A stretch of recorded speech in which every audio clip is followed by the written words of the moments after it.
बिस्मिल्लाहिर्रहमानिर्रहीम। वाटर की एक सवाल, एक लास्ट वीडियो रह गई थी।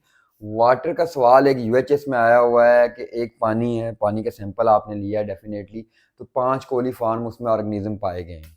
अब आगे उनका सवाल था क्या ये पानी पीने के काबिल है, ये वाटर फिट है यूजेज के लिए, है हाँ या ना। तो your answer must be no. नहीं, ये पानी पिया नहीं जा सकता। रीज़न देखें, आपने ये नो किया तो there must be some reason. देखें, कोलीफॉर्म जो ऑर्गेनिज्म है इंटेस्टाइनल फ्लोरा में होते हैं, और जब पानी में कोलीफॉर्म आ जाए इसका मतलब फीकल कंटेमिनेशन है।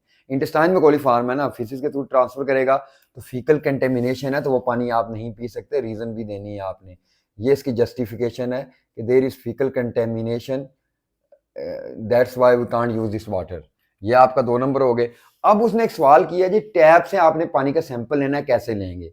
रिमेंबर वन थिंग, आप 2 मिनट के लिए टैप वाटर, ये उसके लिए जो आप यूज करते हैं नॉर्मल रूटीन में, 2 मिनट के लिए आप टैप को ओपन करेंगे, 2 मिनट ओपन करेंगे, पानी उससे गुजर जाएगा, उसके बाद आप सैंपल लेंगे। रीजन क्या देखें, आपके जो ऑर्गेनिजम्स हैं या कंटेमिनेशन है, वो टूटी के अंदर भी हो सकती है, नल टैप के अंदर भी हो सकती है।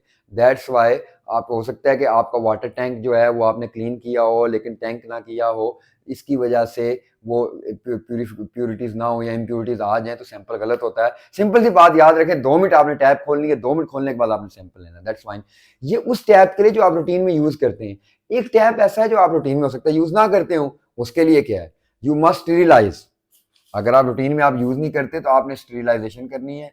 स्टेरिलाइजेशन ज़ाहिर है बॉइलिंग करनी है। बॉइलिंग करने के बाद टैप हॉट होगी, उसके बाद आपने वेट करना है ठंडी कब हो, और फिर 1 मिनट तक आपने पानी को गिराना है, उसके बाद आपने सैंपल लेना है। ये वाटर का सैंपल लेने का बेस्ट मेथड है, या आइडियल मेथड है, या रूटीन मेथड, आप जो भी है, ये पानी का सैंपल आपने इसलिए इस तरह लेना है। तो ये सवाल इस तरह आपने अटेम्प्ट करना है।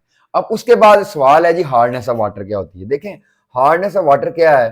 हार्डनेस को अगर आप डिफाइन करें तो सोप डिस्ट्रॉइंग पावर है। Soap destroying power hardness of water है। पानी में बहुत सारी चीज़ें होती हैं जिनकी वजह से हार्डनेस है।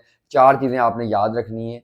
सोडियम बाइकार्बोनेट है, मैग्नीशियम बाइकार्बोनेट है, सोडियम सल्फेट है, मैग्नीशियम सल्फेट है। बाइकार्बोनेट और सल्फेट, कौन से बाइकार्बोनेट, सोडियम और मैग्नीशियम। अब इसकी 2 टाइप्स हैं, टेम्पररी हार्डनेस है और परमानेंट हार्डनेस है। टेम्पररी डेफिनेटली थोड़े टाइम के लिए रिमूव हो जाएगी। अगर पानी के अंदर बाइकार्बोनेट है तो टेम्पररी हार्डनेस है। सोडियम और मैग्नीशियम कार्बोनेट हैं तो दैट इज टेम्पररी हार्डनेस, तो आप ये लिखेंगे। और अगर पानी के अंदर सल्फेट्स हैं या गंधक जिसे आप कहते हैं, सोडियम और मैग्नीशियम सल्फेट है, वो परमानेंट हार्डनेस है। परमानेंट हार्डनेस वाला पानी हम यूज नहीं कर सकते पीने के लिए। क्यों? देखिए, इंटेस्टाइनल प्रॉब्लम होगी, ये पानी आप पिएंगे डिसएडवांटेज का, इंटेस्टाइनल प्रॉब्लम होगा, इरिटेशन होगी। अब हार्डनेस का एक एडवांटेज भी है जिसका एमसीक्यू भी आता है। देखिए, हार्डनेस कार्डियोवास्कुलर डिजीज के अगेंस्ट प्रोटेक्शन प्रोवाइड करती है। हार्डनेस का एडवांटेज क्या है? It provides protection against cardiovascular diseases. Disadvantage definitely आपने पानी पीना है तो जीआईटी डिस्टर्बेंस होगी, इरिटेशन होगी, वॉमिटिंग हो सकती है। तो हार्डनेस में आपने ये याद रखना है। Thank you.